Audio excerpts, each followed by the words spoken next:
Президент Кыргызстана Курманбек Бакиев проводит экстренное совещание с главами силовых ведомств. Повод – обострение ситуации в Афганистане.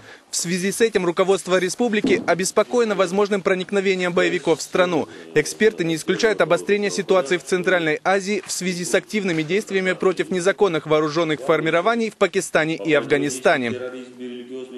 Наступающая армия Пакистана оттеснит талибов к границам Афганистана, где террористам также будет сложно укрыться от американских войск и ударов авиации. Горный Бадахшан, а это уже территория Таджикистана, одно из наиболее вероятных направлений прорыва нескольких тысяч вооруженных террористов. Блокировать все горные тропы и перевалы невозможно, а это значит, угроза вторжения боевиков на север Таджикистана и юг Кыргызстана существует.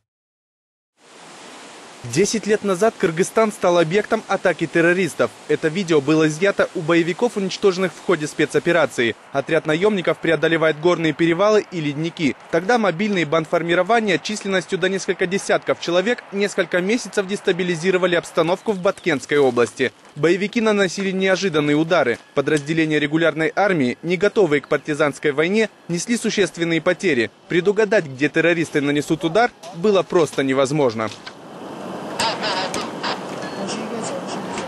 По словам экспертов, сейчас вооруженные силы Кыргызстана располагают необходимыми силами и средствами, чтобы пресечь попытки незаконных вооруженных формирований проникнуть в республику с целью дестабилизировать обстановку. Небольшие отряды будут тут же уничтожены. Но чтобы противостоять массовому вторжению, необходимо четкое взаимодействие вооруженных сил всех стран региона. Через горный Бадахшан Таджикистана, Баткенскую область Кыргызстана, талибы могут выйти к границам Узбекистана. Угроза в данном случае, она будет носить не какой-то конкретный характер в отношении одной страны. Эта угроза будет касаться буквально всех стран.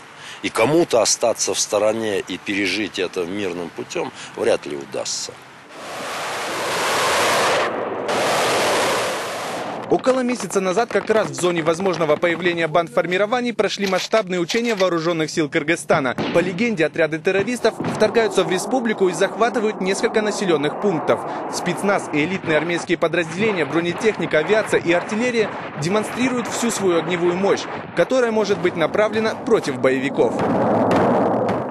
Проведение учений антитеррористической направленности на Баткенской земле продиктовано прежде всего актуальностью создания эффективного механизма противодействия имеющимся новым вызовам и рискам, представляющим наибольшую угрозу национальной, региональной и международной безопасности.